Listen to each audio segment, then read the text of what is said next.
એક ખૂબ જ મોટા સમાચાર સામે આવી રહ્યા છે, પહોંચાડી રહ્યા છે આ સમાચાર તમારા સુધી। સમાચારો છે સીસી માટે, સીસીના ઉમેદવારો માટે ખૂબ જ મોટા અને સારા સમાચાર સામે આવી રહ્યા છે। આશરે 5400 ઉમેદવારોને નિમણૂક પત્રો આપવામાં આવશે। 19 નવેમ્બરના રોજ મુખ્યમંત્રીના હસ્તે નિમણૂક પત્ર આપવામાં આવશે।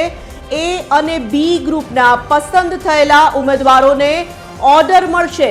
ખૂબ જ મોટા સમાચાર આ સીસીને લઈને સામે આવી રહ્યા છે। મહાત્મા મંદિર ખાતે કાર્યક્રમ યોજાઈ શકે છે અને ટૂંક સમયમાં સત્તાવાર જાહેરાત પણ આને લઈને કરવામાં આવશે। ઘણા લાંબા સમયથી સીસીના ઉમેદવારો જે સમાચારની રાહ જોઈ રહ્યા હતા, આખરે તે સમાચાર સામે આવી રહ્યા છે। સંવાદદાતા સંજય દવે જોડાઈ ચૂક્યા છે, વધુ વિગતો તેમની પાસેથી પ્રાપ્ત કરીએ। સંજય, સીસીના ઉમેદવારો ઘણા લાંબા સમયથી જે સમાચારની રાહ જોઈ રહ્યા હતા, આખરે તેમના માટે આ ખૂબ જ મોટા અને સારા સમાચાર આવી રહ્યા છે।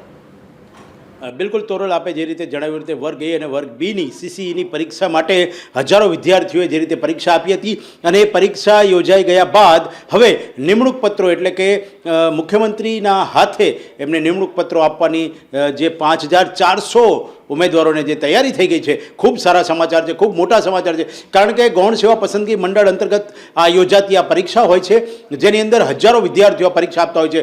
ક્લાર્કની પરીક્ષા હોય છે, ક્લાર્કની જવાબદારી માટેની, ક્લાર્કની ભરતી માટેની આ પરીક્ષા હોય છે અને એ પરીક્ષા ગૌણ સેવા સમિતિ મંડળ દ્વારા યોજાતી હોય છે।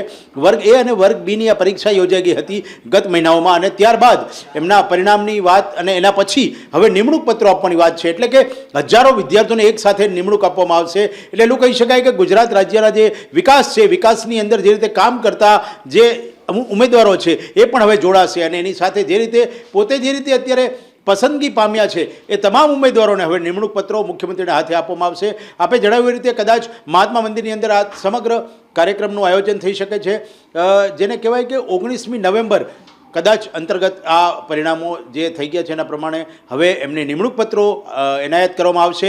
એટલે એવું કહી શકાય તોરલ કે જે રીતે ઘણા સમયથી આતુરતાથી જેની રાહ જોવાતી હતી, જે ઉમેદવારો હજારો ઉમેદવારો જેની પોતે નિમણૂકની રાહ જોઈ રહ્યા હતા, કાગડોળે રાહ જોઈ રહ્યા હતા, એ હવે જેમને કહેવાય કે હવે એમનું આશાનું જે કિરણ છે એ હવે પોતાને દેખાયું છે અને પોતાની નિમણૂક થતી હોય એ પ્રકારના સમાચાર એમને મળ્યા છે। એટલે ખૂબ મોટા અને ખૂબ સારા સમાચાર કહી શકાય તોરલ। બિલકુલ સંજય, આ જે સમાચાર છે તેને લઈને ઘણા લાંબા સમયથી પ્રતીક્ષા હતી, તમામ ઉમેદવારો રાહ જોઈ રહ્યા હતા, સંભાવનાઓ ઘણા લાંબા સમયથી વ્યક્ત કરવામાં આવી રહી હતી, પરંતુ સત્તાવાર જે જાહેરાત છે, સત્તાવાર જે તારીખ છે તે સામે નહોતી આવી રહી। હવે એ અને બી ગ્રુપના તમામ જે આ ઉમેદવારો છે, 5400 ઉમેદવારો એટલે ઘણા બધા ઉમેદવારોનો તેમાં સમાવેશ થઈ રહ્યો છે। આ કેટલા મોટા સમાચાર તેમના માટે કહી શકાય કે ગૌણ સેવા સમિતિ મંડળ દ્વારા હજારો વિદ્યાર્થીઓએ પરીક્ષા આપી હતી અને એની અંદરથી પરીક્ષા આવી, પરીક્ષાનું પરિણામ આવ્યું અને ત્યારબાદ જે હવે નિમણૂક પત્રો એનાયત કરવાના છે તેમાં